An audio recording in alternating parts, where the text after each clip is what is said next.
Recently, I was challenged on the MJBots Discord to help with the construction of a Rubik's Cube solving machine.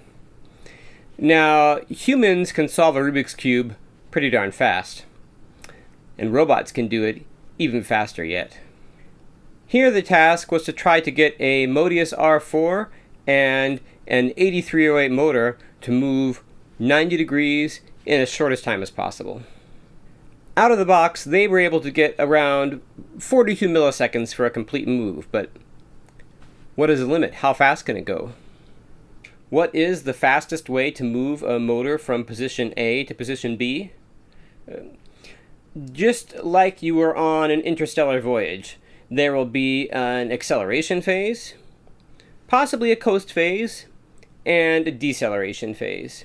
And during the acceleration and deceleration phase, you'll accelerate or decelerate as fast as you can during those periods. There are a lot of different factors that can limit during each of these phases or potentially contribute to a limit.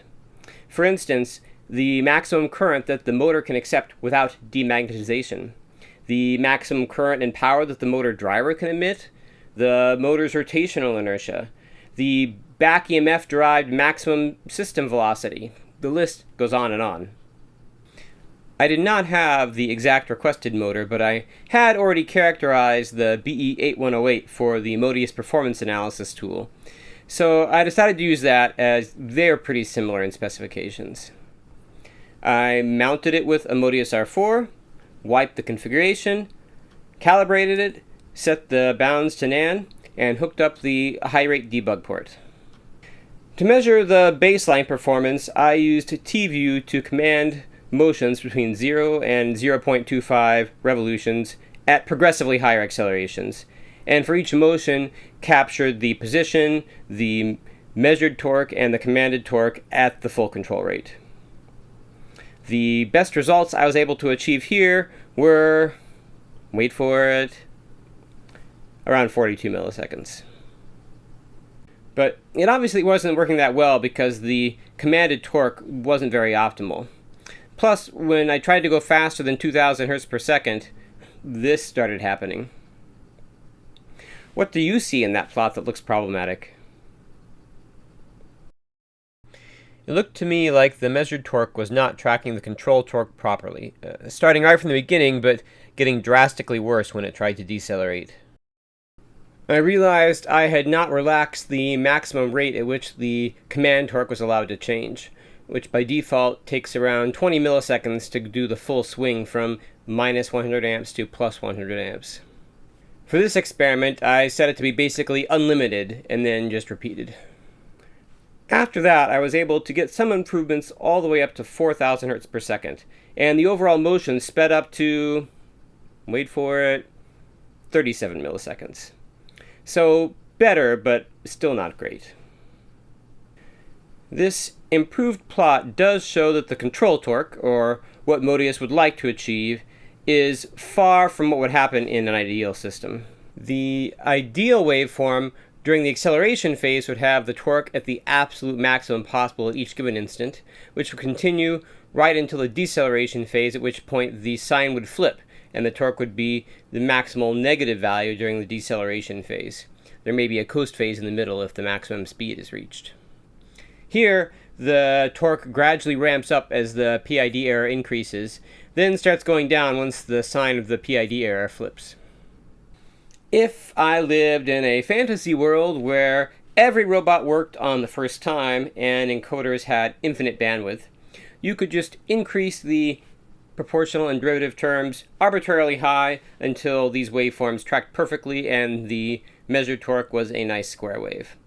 But I don't live in that fantasy world, unfortunately, and the gains were already as high as they could reasonably be set with the encoder on the moteus R4. So I was stuck. Or was I? My next step was in line with what I typically do when confronted with a feedback system that doesn't work well enough, and that is to add a feed-forward term. Here, moteus was already planning a constant acceleration trajectory with a acceleration phase, possibly a coast phase, and a deceleration phase. What I did was add an option to let you configure a load inertia to the system, and then the controller would use the load inertia and the fixed acceleration to determine a feed-forward torque, which in an ideal world would result in exactly the desired acceleration. This is similar to if you were in a car and you know you needed to accelerate as fast as possible, and you just immediately press the gas pedal all the way to the floor. Rather than instead of, when you need to accelerate as fast as possible, you look at the accelerometer needle and say, it's not going up as fast as I want. Maybe I'll push the pedal down a little bit more. If you configure an accurate inertia for the system, you should be able to get a torque waveform that is pretty close to a nice square wave. This waveform won't be exactly optimal, as the optimal torque actually does change throughout the profile since the various limits are not uniform, but it will be a lot closer than what we had before. Here I ran some experiments where I varied the inertia through a range, all at a low acceleration, and you can see that, yeah, it's possible to get pretty close to a square wave. With that done and a motor saturation model configured, I went again and ramped up the acceleration. Again, again, again, again, and eventually we got to a total motion time of 16.5 milliseconds. Not bad, but was I leaving performance on the table? There are lots of things you could tweak. I could change the PWM rate, I could change the supply voltage. For each of these, you could tweak the value, then re-ramp up the acceleration, capture high rate traces of each, and all of that sounds like an awful lot of work. So I did what any good engineer does and took the more principled approach. I recently released the moteus performance analysis tool, which is a web application that lets you analyze a motor and controller system and predict things like the maximum instantaneous torque or continuous torque or maximum speed or supply power, and you can condition those predictions on any number of variables like the supply voltage or the motor selection or the cooling of the motor or controller. I figured it already had nearly all the information necessary to compute the exact optimal acceleration and deceleration trajectory, so why not just use that?